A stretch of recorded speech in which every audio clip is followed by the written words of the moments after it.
此系列产品除臭风机异响处理。如果我们在使用此系列产品的时候，手压着这个感应，然后机器就会发出滋滋的响声。这个响声一般像一些风扇坏的声音。那我们首先看一下它响的声音。如果出现滋滋的异响的话，那我们是可以通过2种办法去解决。第一步呢，把电断开；第二步就是来到机器后部，这里有2颗螺丝，我们用10字的螺丝刀依次的把2颗螺丝拆掉。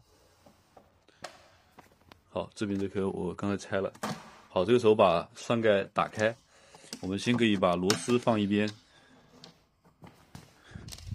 再将机器大约开至45度，这样子。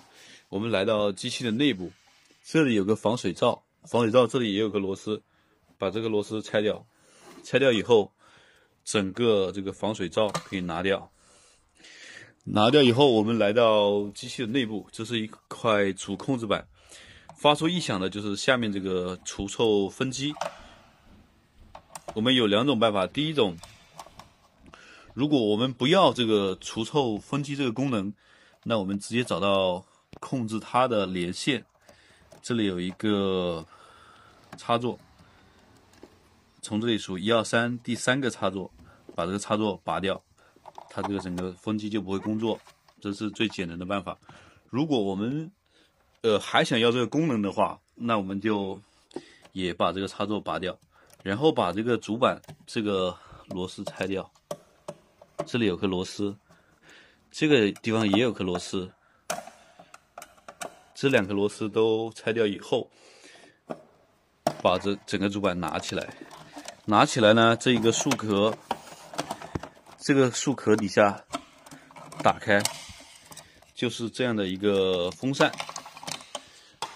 我们只要把新的风扇装上去就可以了。这就是发出异响呢，最终就是它这个风扇的风叶可能里面的润滑油没有了，或者是其他的故障，它发出的异响。